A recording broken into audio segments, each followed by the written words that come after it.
વડોદરાની પારુલ યુનિવર્સિટી ફરી ચર્ચામાં આવી છે। પારુલ યુનિવર્સિટીના એક વિદ્યાર્થીએ આત્મહત્યા કરી છે। પારુલ યુનિવર્સિટીમાં ભણતા વિદ્યાર્થીએ પોતાના નિવાસસ્થાને દંતેશ્વર ડુપ્લેક્સમાં જ ગળે ફાંસો ખાઈ લીધો હતો, જે બાદ તેને હોસ્પિટલમાં ખસેડવામાં આવ્યો હતો, પરંતુ બાદમાં ડોક્ટર દ્વારા તેને મૃત જાહેર કરવામાં આવ્યો હતો। છેલ્લા 2 મહિનામાં 4 વિદ્યાર્થીઓએ આત્મહત્યા કરી છે।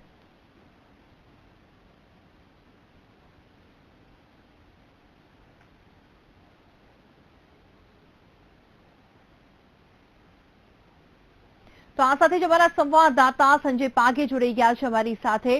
સંજય, જણાવશો કે વડોદરાની પારુલ યુનિવર્સિટી ફરી ચર્ચામાં આવી છે, શું કહેશો તેને લઈને આપ?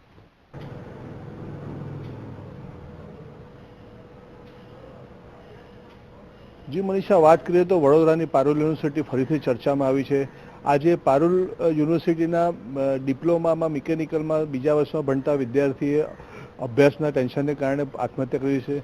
પોતાની ઘેરે એણે પોતાના રૂમમાં ગળે ફાંસો, નાયલોનની દોરડે ફાંસો કરીને આત્મહત્યા કરી છે। વાત કરીએ તો પારુલ યુનિવર્સિટી આ 2 મહિનામાં ચોથો કિસ્સો બન્યો છે કે તેના વિદ્યાર્થીએ આત્મહત્યા કરી હતી।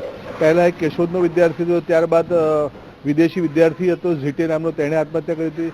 ત્યારબાદ હમણાં એક આત્મહત્યા કરી હતી અને આજે બીજા એક વિદ્યાર્થી આત્મહત્યા કરી છે, એટલે ચોથો વિદ્યાર્થી જેણે પારુલનો છે તેણે આત્મહત્યા કરી છે।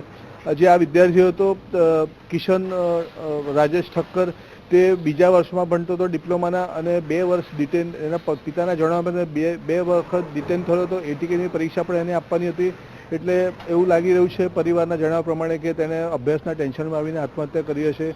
એટલે આજે તેણે આત્મહત્યા કરી છે અને પોલીસે તેને લાશને પોસ્ટમોર્ટમ માટે મોકલીને વધુ તપાસ હાથ ધરી છે।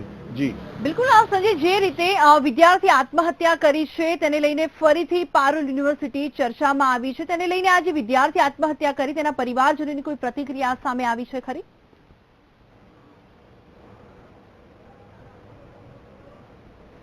જે પોતાના એકના એક દીકરાએ આત્મહત્યા કરવાથી પરિવાર શોકની ગર્તમાં ડૂબી ગયો છે અને પરિવારમાં શોકની લાગણી ફેલાઈ છે। ઘરમાં તેના માતા પિતા, બહેન તેમજ દાદાજી સાથે રહેતા હતા। દરેક જણા દુઃખમાં સરી પડ્યા છે અને પિતા સાથે વાતચીત કરતા તેમણે જણાવ્યું હતું કે મારો એકને એક દીકરો હતો, પિતાનો પ્રોવિઝન સ્ટોર છે, તે પ્રોવિઝન સ્ટોર ચલાવે છે અને એમણે જણાવ્યું હતું કે એને પરીક્ષાનું ટેન્શન હતું, એટીકેની પરીક્ષા પણ બાકી હતી અને અભ્યાસના ભારણને કારણે ત્યાં પગલું ભર્યું હોવાનું પિતાએ જણાવ્યું હતું। બિલકુલ સંજય, જે રીતે પારુલ યુનિવર્સિટીના સત્તાધીશોનું આ અંગે શું કહેવું છે?